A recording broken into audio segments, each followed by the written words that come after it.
জি miss হচ্ছে। আচ্ছা,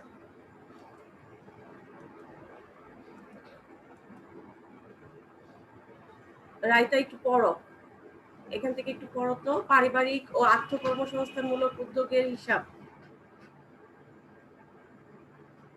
স্ক্রিনে দেখতে পাচ্ছ? জি মিস। হ্যাঁ, পড়ো। পারিবারিক ও আত্মকর্মসংস্থানমূলক উদ্যোগের হিসাব জীবনকে সুন্দর ও ভালোভাবে পরিচালনার জন্য সুচিন্তিত পরিকল্পনা ও সুচিন্তিত। সুচিন্তিত পরিকল্পনা ও সঠিক হিসাব ব্যবস্থার প্রয়োগ ও অতি গুরুত্বপূর্ণ। সঠিক আয় ব্যয় প্রয়োগের উপর সুশৃঙ্খল জীবন ব্যবস্থা গড়ে উঠতে পারে। তাই সামাজিক ও পারিবারিক জীবনযাপনে আমাদের আয় বুঝে ব্যয় করা উচিত। পরিবারের আয় ব্যয় হিসাব সংরক্ষণ না করলে আয় বুঝে ব্যয় করা সম্ভব না। তাছাড়া আয় ব্যয় কোনো পূর্ণ পরিকল্পনা তথা বাজেট প্রণয়ন করা না হলে সুষ্ঠুভাবে পরিবার পরিচালনা করা সম্ভব নয়। কাজে প্রতিটি পরিবারেরই উচিত সঠিক পরিকল্পনা মাফিক পারিবারিক হিসাব ব্যবস্থাকে আরো সুদৃঢ় করা এবং ব্যক্তি ও পরিবার ব্যক্তি ও পরিবার স্বাবলম্বী স্বাবলম্বী হওয়ার জন্য হওয়ার জন্য যদি কোনো আত্মকর্মসংস্থানমূলক প্রকল্প হাতে নিতে আ- হাতে হয়। নিতে আয় তাহলে ওই প্রকল্পের বাজেট তৈরি করা। আচ্ছা, ধন্যবাদ। মানে আমরা যে অঙ্কগুলো করেছি সবকিছু অঙ্কগুলোর মধ্যে ব্যবসায়িক লেনদেন, ব্যবসা প্রতিষ্ঠানের অঙ্কগুলো করা হয়েছিল। এই অধ্যায়ে পারিবারিক ও আত্মকর্মসংস্থানমূলক উদ্যোগের হিসাব, অর্থাৎ আহ, একদিকে হচ্ছে পারিবারিক হিসাব পরিবারের, অন্যদিকে হচ্ছে আত্মকর্মসংস্থানমূলক উদ্যোগ।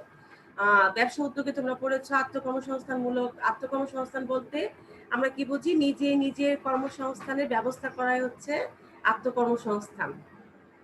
এখানে সাধারণত আমাদের যে হিসাব বিজ্ঞানের পাঠ্য বইটি আছে এখানে তোমার যদি খেয়াল করো অধ্যায়টা, তাহলে দেখবে ওই মাছ চাষ এরকম কিছু আত্মকর্মসংস্থানমূলক কাজের আলোকে ওই অঙ্কগুলো দেওয়া আছে। আবার পাশাপাশি পারিবারিক বাজেটেরও কিভাবে একটা পারিবারিক বাজেট তৈরি করা হয় এই বিষয়ে এইখান থেকে এই অধ্যায় থেকে তোমরা জানতে পারবা। আহ, হিসাব হিসাবের সুষ্ঠুভাবে হিসাব রাখলে, ব্যবসায় যেভাবে তোমার সঠিক হিসাব রাখলে সঠিক মুনাফা নির্ণয় কিংবা সঠিক আর্থিক অবস্থা তুলে ধরা হয়, ঠিক তেমনি এখানে দেখো বলছে সঠিক আয় ব্যয় প্রয়োগের উপরই সুশৃঙ্খল জীবন ব্যবস্থা গড়ে উঠতে পারে। শুধু যে অর্থের হিসাব রাখা তা না, সবকিছুতে ধরো তুমি যদি সময়ের হিসাব রাখো যে আমি আহ, এই সময় এই কাজটা করব, কোনো কিছু করার আগে একটা পরিকল্পনা করে তারপর কাজ করলে তাহলে ওই কাজ কি হয়, সুষ্ঠুভাবে সুন্দরভাবে সম্পন্ন হয়। এই হচ্ছে মূল কথা। দেখো এখানে আত্মকর্মসংস্থানমূলক মৎস্য ও হাঁস মুরগির চাষ প্রকল্পের এখানে ছবি দেখতে পাচ্ছি আমরা।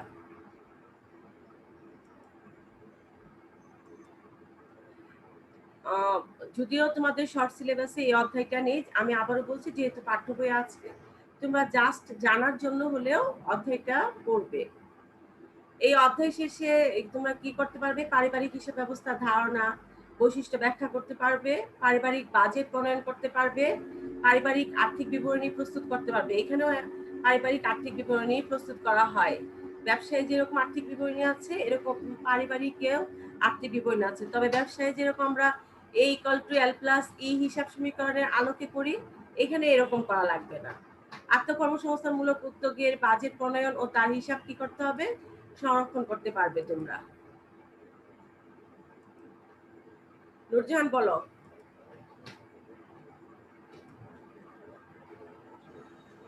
জি মিস। পড়ো পারিবারিক বাজেটের নমুনাটা পড়ো। পারিবারিক বাজেটের নমুনা একটি সার্থক বাজেটের প্রণয়ন ও বাস্তবায়নে নির্ভর করে পরিবারের আর্থসামাজিক অবস্থার উপর। পরিবারের গঠন আকৃতি, পরিবারের আয়, সদস্যদের রুচিবোধ, সামাজিক পরিচিতি ইত্যাদি উপাদানগুলো স্বয়ংক্রিয়ভাবে বাজেট প্রণয়নের সময় বিবেচনায় রাখতে হয়। তাছাড়া প্রতিটি পরিবারের বাজেট একরকম এবং এই মানে একই মানের তৈরি করা সম্ভব হয় না।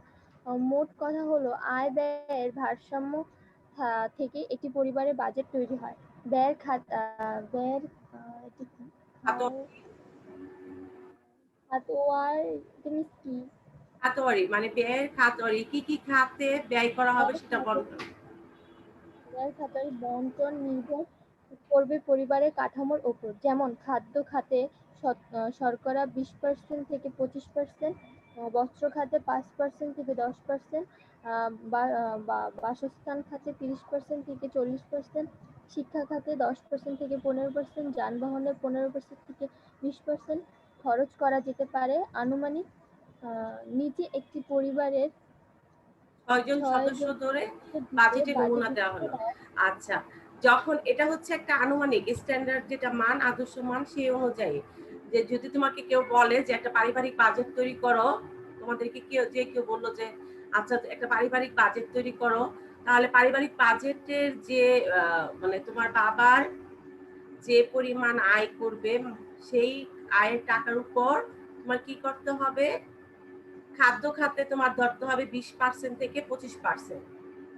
ধরো 1 লাখ টাকা যদি তোমার আয়ের খাত হয়, তাহলে তোমার 20,000 টাকা থেকে 25,000 টাকা তোমার ধরতে হবে খাদ্য খাতে। বস্ত্র খাতে হচ্ছে 5% থেকে 10%, তার মানে 5,000 টাকা থেকে 10,000 টাকার মধ্যে। বাসস্থান খাতে 30,000 টাকা থেকে 40,000 টাকার মধ্যে। শিক্ষা খাতে 10,000 টাকা থেকে 15,000 টাকার মধ্যে। যানবাহন 15,000 টাকা থেকে 20,000 টাকার মধ্যে। এরকম মানে এত পার্সেন্ট, যদি 1 লাখ টাকা হয় তাহলে এরকম তোমার পার্সেন্ট ধরে তোমার কি করতে হবে, পারিবারিক বাজেটের নমুনা অনুযায়ী প্রস্তুত করতে হবে। এটা একটা নমুনা দেওয়া আছে। আসসালামু আলাইকুম। ওয়ালাইকুম আসসালাম। সুমাইয়া পড়ো, পারিবারিক হিসাব ব্যবস্থার ধারণা।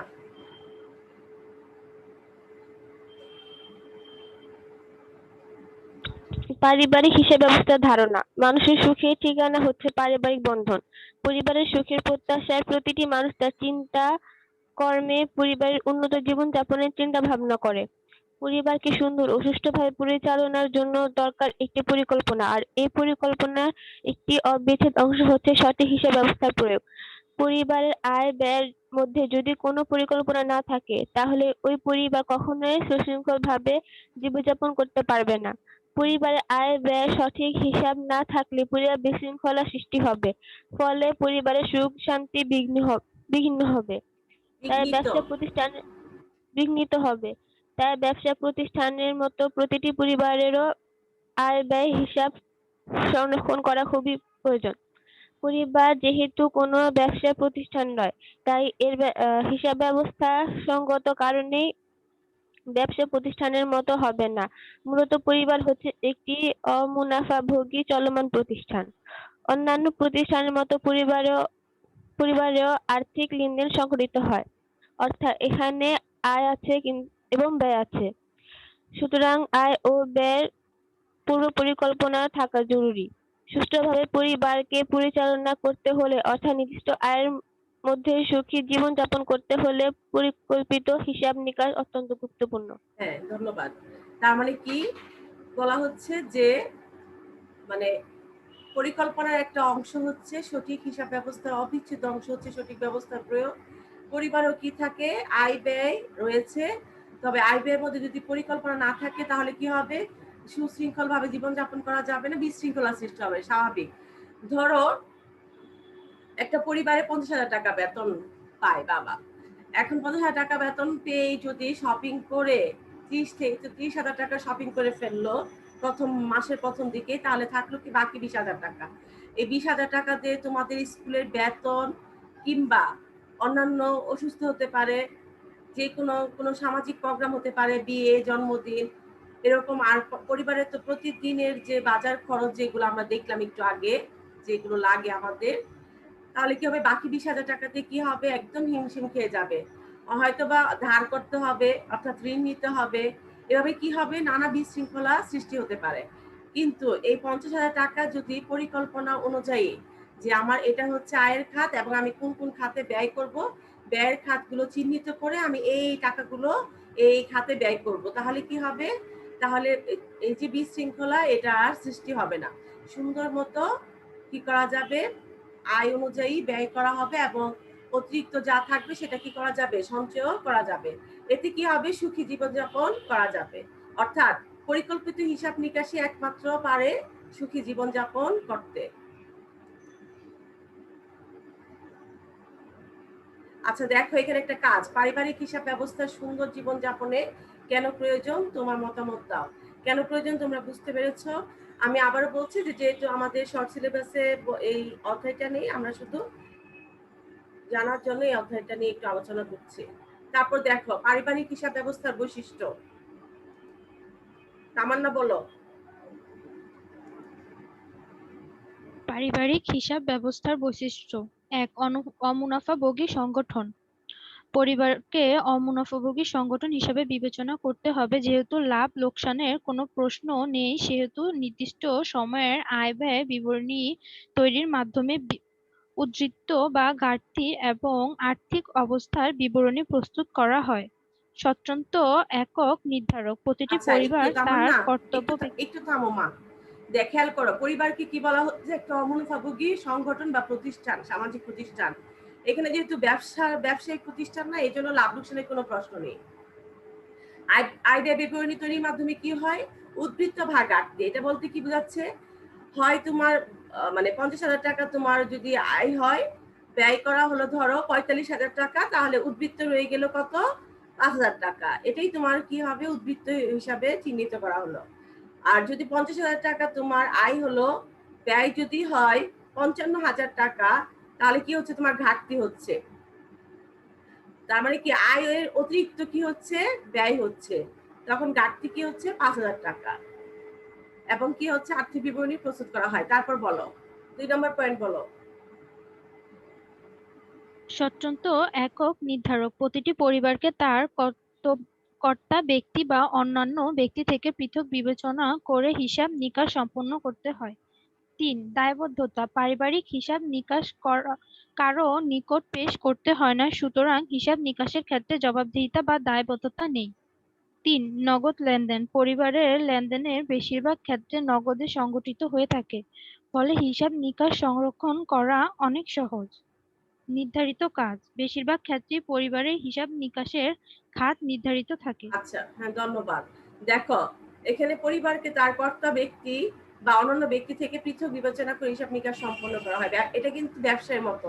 আমরা ব্যবসায় কি করি, মালিক এবং কারবারকে কি করি, আলাদা সত্তা হিসাবে বিবেচনা করা হয়। এখানেও যে কর্তা আর কি, বাবা যে আয়ের যে আয় উপার্জন করে, অর্থ উপার্জন করে, তাকে কর্তা বা ব্যক্তি, তাকে কি করা হবে, ব্যক্তি থেকে কি করা হবে, আলাদা বিবেচনা করে হিসাব করা হবে। অর্থাৎ বাবাও যখন টাকা নিবে, তখনও লিখে রাখতে হবে যে এই খাতে কি করছে, সে অর্থ নিচ্ছে। দায়বদ্ধতা।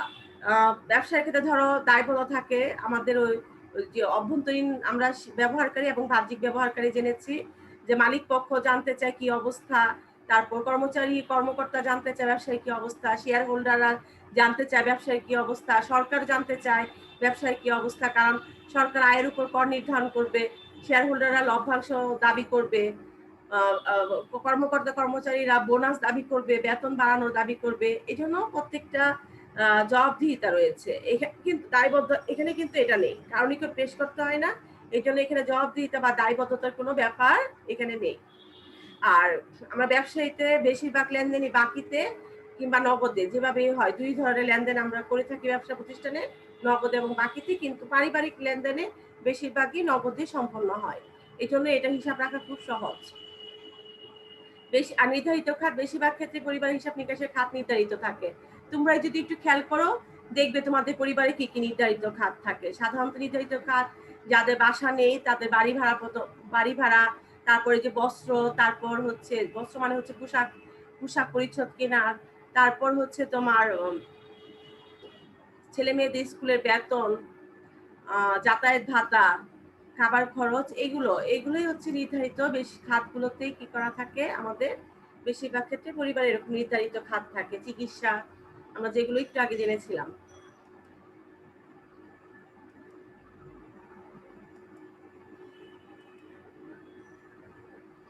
পারিবারিক হিসাব ব্যবস্থা প্রয়োজনীয়তা। রাইতা বলো।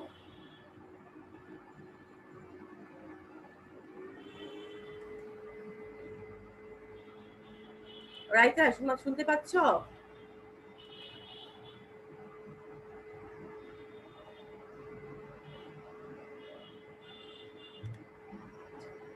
নুরজাহান পড়ো।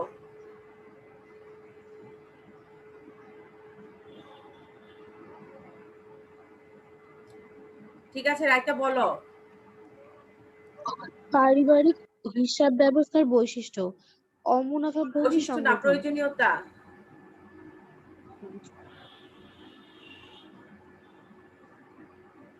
পারিবারিক হিসাব ব্যবস্থার প্রয়োজনীয়তা নির্দিষ্ট আয়ের মাধ্যমে সুস্থ ও সুন্দর জীবনযাপনের জন্য সুস্থ হিসাব ব্যবস্থা অতি গুরুত্বপূর্ণ। নিচে পারিবারিক হিসাব ব্যবস্থার প্রয়োজনীয়তা উল্লেখ করা হলো। ১. সুষ্ঠু পরিকল্পনা। হিসাব নিকাশের স্বচ্ছতা থাকলে সুষ্ঠু পরিকল্পনার মাধ্যমে পারিবারিক বন্ধনকে অনেক বেশি উপভোগ করা সম্ভব। ২. পারিবারিক সচ্ছলতা। আয় বুঝে ব্যয় করো। এই মতবাদ অনুযায়ী হিসাব ব্যবস্থা পরিচালিত হলে পারিবারিক সুখ ও সচ্ছলতা বৃদ্ধি পাবে। ৩. মূল্যবোধ সৃষ্টি। পারিবারিক হিসাব নিকাশের মধ্যে স্বচ্ছতা নিশ্চিত করা হয় বলে তা নৈতিক মূল্যবোধ সৃষ্টিতে সহায়ক হয়। ৪. পারিবারিক বাজেট। হিসাব নিকাশে পরিপূর্ণ তথ্য থাকলে সহজেই পারিবারিক বাজেট প্রণয়নের মাধ্যমে আয় ব্যয় সুস্পষ্ট নির্দেশনা তৈরি করে সুষ্ঠুভাবে পরিবারকে পরিচালনা করা যায়। ৫. সঞ্চয় ও ভোগ প্রবণতা। ভবিষ্যতে সুন্দরভাবে জীবনযাপন করার জন্য বর্তমান আয়ের একটি অংশ সঞ্চয় করা উচিত। সুষ্ঠু হিসাব নিকাশের মাধ্যমে সঞ্চয় প্রবণতা বৃদ্ধি পায় ও ভোগ প্রবণতা হ্রাস পায়। ৬. পারিবারিক শৃঙ্খলা। স্বচ্ছ হিসাব ব্যবস্থা বজায় থাকলে পরিবারের অন্য সদস্যদের সাথে কর্তা ব্যক্তির মনোমালিন্য ও ভুল বোঝাবুঝি অবকাশ থাকে না, ফলে পারিবারিক বিশৃঙ্খলা ও কলহ থেকে রক্ষা পাওয়া যায়। ধন্যবাদ রাইতা। খেয়াল করো তাহলে, দেখো আমরা কেন পারিবারিক হিসাব ব্যবস্থা করব, এটা প্রয়োজনীয়তাটা কি। প্রথমে কি সুষ্ঠু পরিকল্পনা। হিসাব নিকাশে স্বচ্ছতা থাকলে সুষ্ঠু পরিকল্পনার মাধ্যমে পারিবারিক বন্ধনকে অনেক বেশি উপভোগ করা সম্ভব। অর্থাৎ যেহেতু এখানে মানে আয় অনুযায়ী আমাদের সুষ্ঠুভাবে বিভিন্ন খাতে ব্যয় করতে হবে, এতে কি হবে, স্বচ্ছতা থাকলে তাহলে কোনো ভুল বুঝাবুঝির অবকাশ থাকবে না। এতে কি হবে, পারিবারিক বন্ধন অনেক সুন্দরভাবে উপভোগ করা যাবে। পারিবারিক সচ্ছলতা। আয় বুঝে ব্যয় করো। এই মতবাদ অনুযায়ী যদি পারিবারিক যে হিসাব ব্যবস্থাটা পরিচালনা করা হয়, তাহলে পারিবারিক সুখ ও সচ্ছলতা বৃদ্ধি পাবে। অর্থাৎ আমার যতটুকু আয় হবে সেই অনুযায়ী আমি ব্যয় করব। এতে কি হবে, যদি সুষ্ঠুভাবে করা হয় তাহলে কোনো মাস শেষ হওয়ার আগে অর্থের কোনো ঘাটতি দেখা দিবে না এবং কোনো বিশৃঙ্খলা সৃষ্টি হবে না। এই জন্যই বলা হচ্ছে পারিবারিক সুখ ও সচ্ছলতা বৃদ্ধি পাবে একমাত্র আয় বুঝে যদি ব্যয় করা হয়ে থাকে। মূল্যবোধ সৃষ্টি। পারিবারিক হিসাব নিকাশের মধ্যে স্বচ্ছতা নিশ্চিত করা হয় বলেই তা নৈতিক মূল্যবোধ সৃষ্টিতে সহায়ক হয়। যেখানেই তোমার একটা সুষ্ঠু পরিকল্পনার মাধ্যমে সব কার্যাবলী সম্পন্ন হবে, সেখানে প্রত্যেকেই যার যার দিক থেকে দায়িত্ব অনুযায়ী কাজগুলো করবে। এতে কি হবে, এক ধরনের নৈতিক মূল্যবোধ সৃষ্টি হবে যে আমাকে যে দায়িত্ব দেওয়া হয়েছে সেটা আমি সুন্দরভাবে করব। এভাবেই সুন্দরভাবে করতে গেলে হিসাব নিকাশে স্বচ্ছতা থাকবে এবং এখানে নৈতিক মূল্যবোধ সৃষ্টি হবে।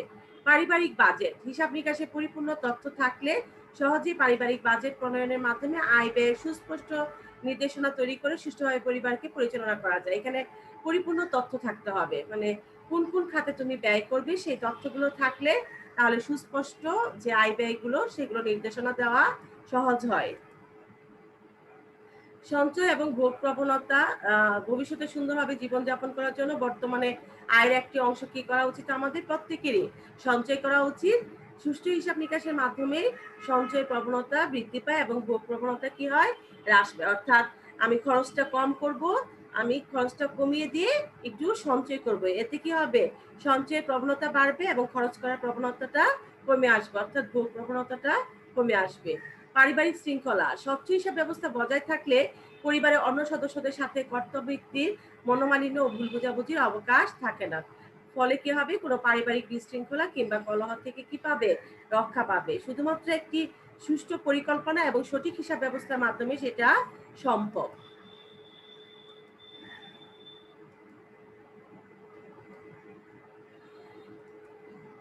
হ্যাঁ নুরজাহান বলো, পারিবারিক বাজেটটা বলো।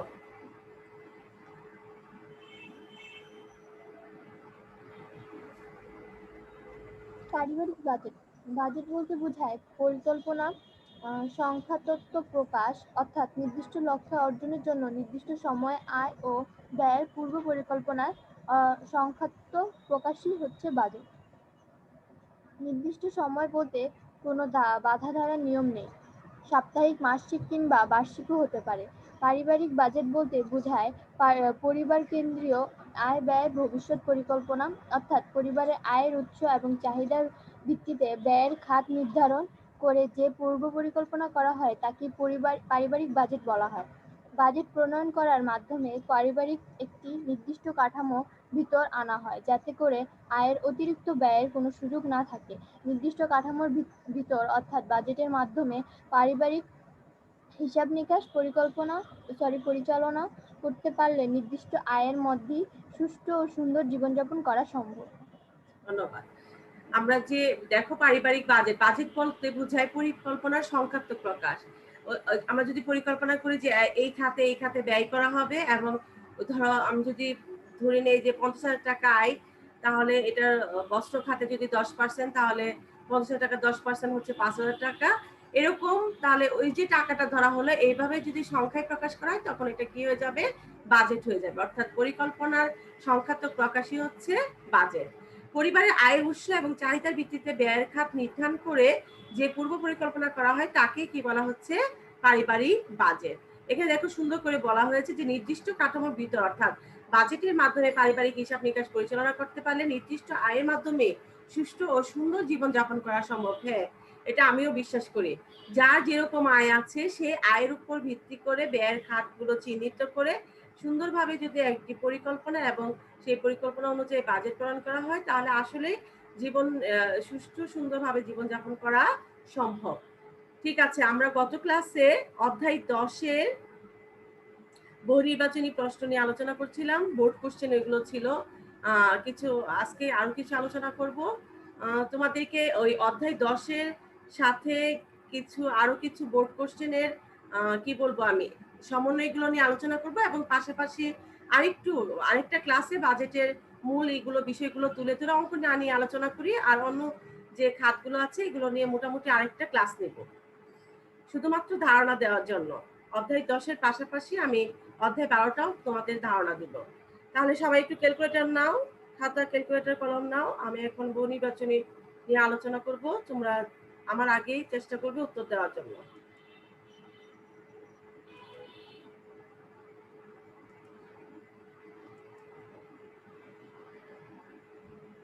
খেয়াল করো, উদ্দীপকটি পড়ো এবং 21 ও 22 নং প্রশ্নের উত্তর দাও। এখানে দেখো কি আছে, সান এন্টারপ্রাইজের মূলধন 2 লক্ষ টাকা, নিট মুনাফা 60,000 টাকা, সাধারণ সঞ্চিতি 12,000 টাকা, আয়কর 22,000 টাকা এবং পণ্য উত্তোলন 20,000 টাকা। প্রশ্ন করছে 21 নাম্বার, যে বছর শেষে সান এন্টারপ্রাইজের মালিকানা সত্ত্বের পরিমাণ কত?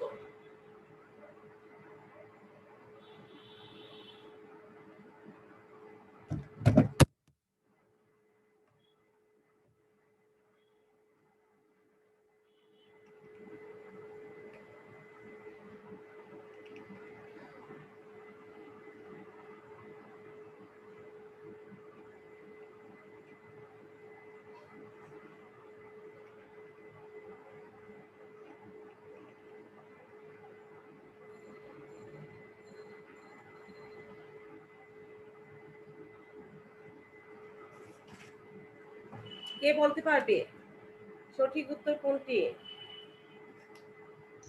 মিস 2,60,000। কিভাবে হয়েছে বলো রাইটার?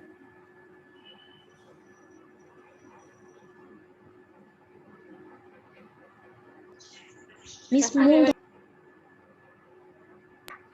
মিস মূলধনের সাথে নিট মুনাফা যোগ এবং সঞ্চিতি আয়কর আর উত্তোলন বাদ দিলে টোটাল যেটা আছে ওটা হচ্ছে মালিকানা শর্ত।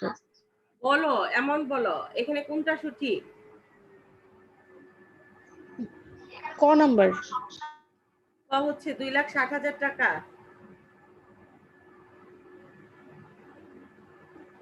তারপর আর কেউ, তোমাদের মধ্যে অন্য কেউ বলতে পারবে?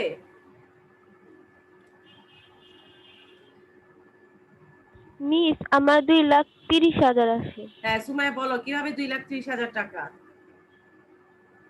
মিস মূলধন, তারপর নেট মুনাফা, সাধারণ সঞ্চিতি যোগ করে আয়কর আর পণ্য উত্তোলন যোগ করছি।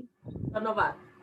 সবাই একটু খেয়াল করো, মূলধনের সাথে কি হবে? আমাদের নিট মুনাফা যোগ হবে, সাধারণ সঞ্চিতি যোগ হবে, কারণ সাধারণ সঞ্চিতির ইংরেজিটা কি? General reserve. মুনাফার অংশটার একটা অংশ রিজার্ভ করে রাখা হয় ভবিষ্যতে। আমরা কি ফিনান্স ব্যাংকিং এ আমরা পড়েছি, এই সঞ্চিতিটা একটু দ্বিতীয় অধ্যায় আছে, ভালো করে পড়ে নিবে। ভবিষ্যতে কোনো সিদ্ধান্ত গ্রহণের ক্ষেত্রে আমরা কি করি? এই অর্থটা ব্যয় করে থাকি। আয়কর হচ্ছে মালিকের ব্যক্তিগত খরচ, পণ্য উত্তোলন মালিকের ব্যক্তিগত খরচ অর্থাৎ উত্তোলন। আয়কর হচ্ছে নগদ উত্তোলন, আর এখানে হচ্ছে পণ্য উত্তোলন। উত্তোলনের ফলে কি হবে? মালিকানা সত্ত্বের পরিমাণ কমে যাবে, তখন এই দুইটা কি হবে? মাইনাস হবে। এই হচ্ছে আমাদের সঠিক উত্তর, 2,30,000 টাকা।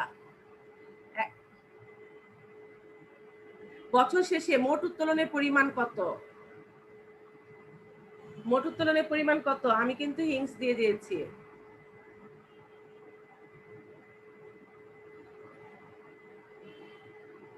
দেখো অপশন, ক 22,000 টাকা, খ 20,000 টাকা, গ 42,000 টাকা, ঘ 54,000 টাকা। উত্তোলনের পরিমাণ কত? উদ্দীপক খেয়াল করো।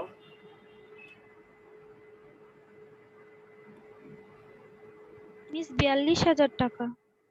মিস হ্যাঁ 42,000 টাকা। হ্যাঁ ঠিক আছে, 42,000 টাকা। আমি বলে দিয়েছিলাম যে আয়করটা কি? নগদ উত্তোলন, আর এটা হচ্ছে পণ্য উত্তোলন। তার মানে এই হচ্ছে 20,000, 22,000 টাকা নিলে হচ্ছে 42,000 টাকা। তাহলে আমাদের অপশন ক। তারপর উদ্দীপকটি খেয়াল করো। উদ্দীপকটি 23 ও 25 নং প্রশ্ন, তো অর্থাৎ 23, 24, 25। মুন এন্টারপ্রাইজের মিলের বিজ্ঞাপনের পরিমাণ 5 লক্ষ টাকা, সমন্বয়ে বিনামূল্যে পণ্য বিতরণ 20,000 টাকা এবং বিজ্ঞাপন 5 বছরের জন্য প্রদান করা হয়েছে বলে উল্লেখ করা হয়। প্রশ্ন, মুন এন্টারপ্রাইজের বিশদ আয় বিবরণীতে বিজ্ঞাপন বাবদ কত টাকা বসবে? কত টাকা বসবে বিশদ আয় বিবরণীতে?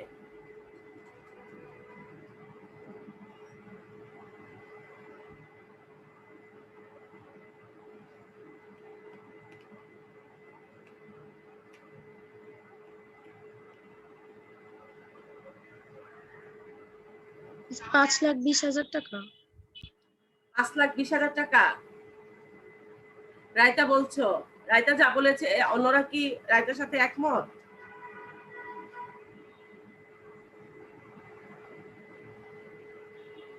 উদ্দীপকটা রায়তা একটু ভালো করে পড়ো তো।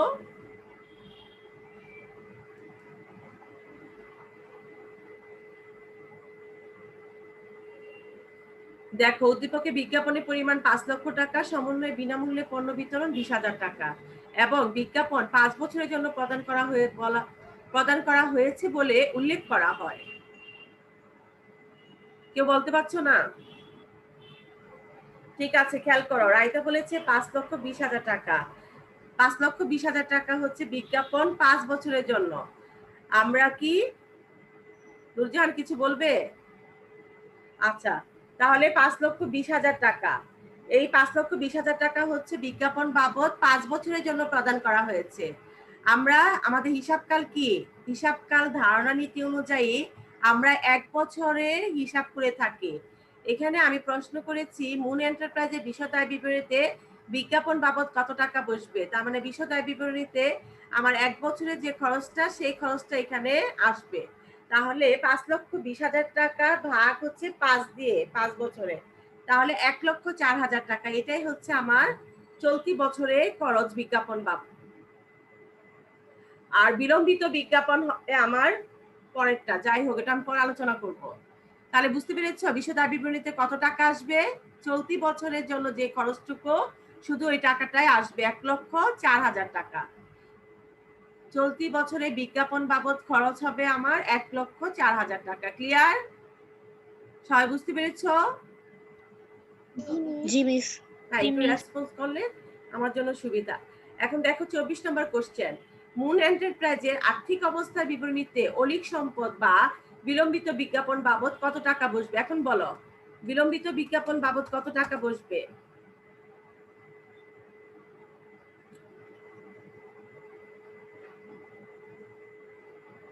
উদ্দীপকটা রাখছি, দেখো।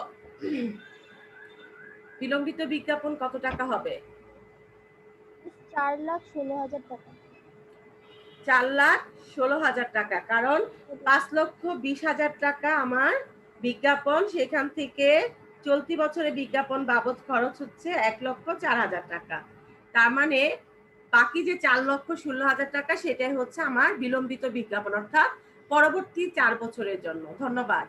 তারপর দেখো, বিনামূল্যে পণ্য বিতরণ হিসাবভুক্ত না করলে মুন এন্টারপ্রাইজের বিশদ আয় বিপরীতে বিজ্ঞাপন বাবদ কত টাকা বসবে? আমি আবারও কোশ্চেনটা বলছি, বিনামূল্যে পণ্য বিতরণ হিসাবভুক্ত না করলে মুন এন্টারপ্রাইজের বিশদ আয় বিবরণীতে বিজ্ঞাপন বাবদ কত টাকা বসবে? অর্থাৎ এখানে যে উদ্দীপকে বিজ্ঞাপন বিনামূল্যে পণ্য বিতরণ 20,000 টাকা আছে, এটা যদি না থাকে উদ্দীপক আর বাকিটা সব ঠিক থাকে, তাহলে বিশদ আয় বিবরণীতে কত টাকা বসবে?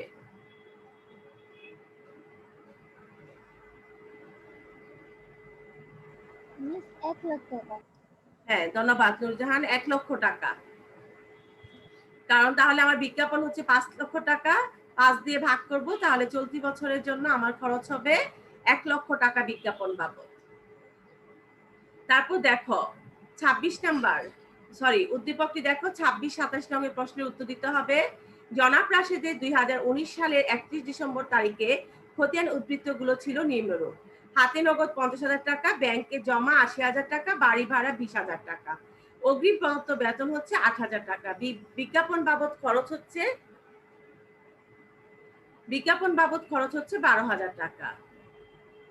তোমরা একটু খেয়াল করো, নগদ 50,000, ব্যাংকে জমা 80,000, বাড়ি ভাড়া 20,000, অগ্রিম প্রদত্ত বেতন 8,000, বিজ্ঞাপন হচ্ছে 12,000।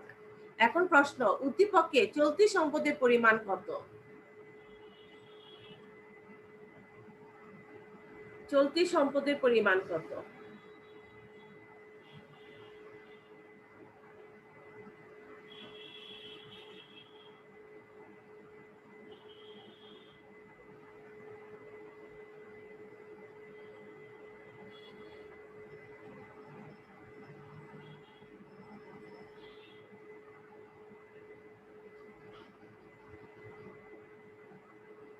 কেউ বলতে পারছো না?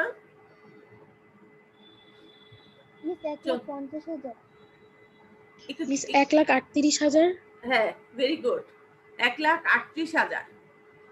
আমাদের এখানে চলতি সম্পদ হচ্ছে হাতে নগদ 50,000 টাকা, ব্যাংকে জমা হচ্ছে 80,000 টাকা, এই হচ্ছে 1,30,000, অগ্রিম প্রদত্ত বেতন হচ্ছে 8,000, 1,38,000 টাকা অগ্রিম খরচ।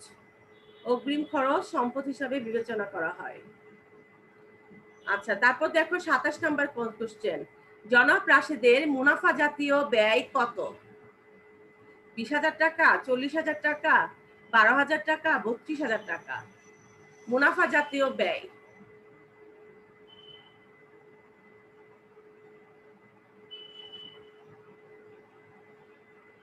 মুনাফা জাতীয় ব্যয় কত?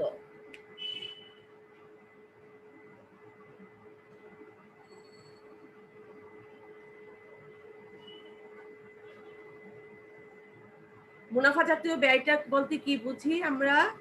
এক বছরের মধ্যে যে মিস খরচটা হয়। 32,000 টাকা। রাইট। কি কি বলো তো, 32,000 টাকা কিভাবে আসছে?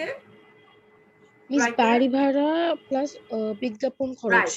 হ্যাঁ, আমাদের মুনাফা জাতীয় ব্যয় হচ্ছে এক বছরের মধ্যে যে খরচগুলো হবে সেগুলোই মুনাফা জাতীয় খরচ, এবং এগুলো নিয়মিত হবে। বাড়ি ভাড়া এবং বিজ্ঞাপন খরচ হচ্ছে আমাদের মুনাফা জাতীয় ব্যয়, 32,000 টাকা। তারপর কোশ্চেনটা খেয়াল করো। জনাব করিমের ব্যবসায় 2020 সালে 31 ডিসেম্বর তারিখে কতিপয় উদ্ধৃত নিম্নরূপ: জমি 1 লাখ টাকা, অফিস সরঞ্জাম 20,000 টাকা, সুনাম 50,000 টাকা, পাওনাদার 15,000 টাকা, দেনাদার 20,000 টাকা, কলকবজা 40,000 টাকা, নগদ 10,000 টাকা, প্রদেয় বিল 25,000 টাকা, ব্যাংক জমাতিরিক্ত উত্তোলন 10,000 টাকা ও ব্যাংক ঋণ হচ্ছে 20,000 টাকা। উদ্দীপকের আলোকে এখন প্রশ্ন কি? চলতি সম্পদের পরিমাণ কত? আমি অপশনটা একটু দেখাচ্ছি তোমাদের। 28 নম্বর প্রশ্নে 20,000 টাকা, 10,000 টাকা, 30,000 টাকা, 2 লক্ষ টাকা চলতি সম্পদের পরিমাণ। এখন আমি উদ্দীপকটি সামনে রাখলাম, তোমরা বের করো চলতি সম্পদের পরিমাণ।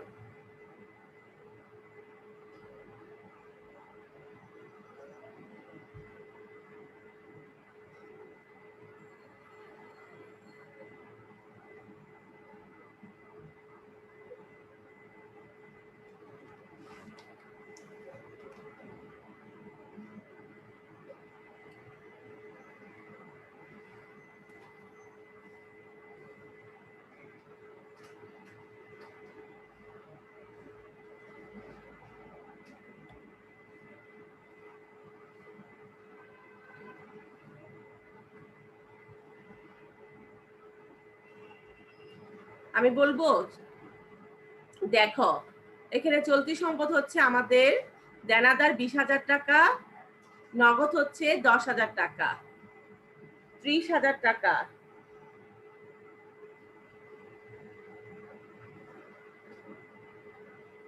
চলতি সম্পদের পরিমাণ হচ্ছে 30,000 টাকা। এখানে আমাদের শুধু আসবে কি দেনাদার 20,000 টাকা, এটা আমাদের চলতি সম্পদ, এবং নগদ হচ্ছে 10,000 টাকা, এটা আমাদের চলতি সম্পদ। স্থায়ী সম্পদের পরিমাণ কত? স্থায়ী সম্পদের পরিমাণ কত?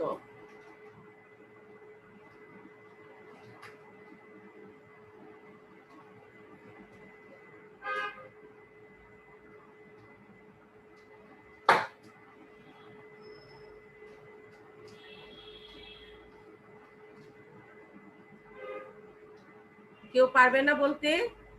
স্থায়ী সম্পদের পরিমাণ কত?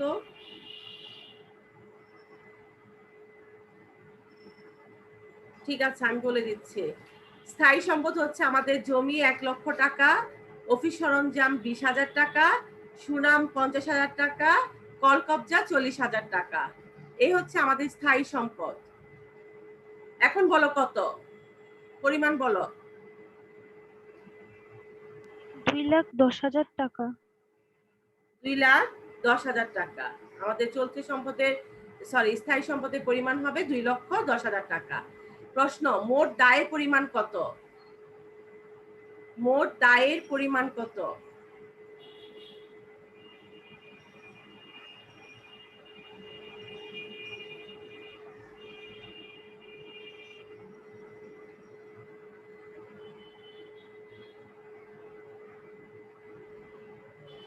মিস 50,000 টাকা। মোট দায়, মোট দায় দেখো মোট দায়ের পরিমাণ মিস 70,000 টাকা। হ্যাঁ, কিভাবে 70,000 টাকা? এটা বলো।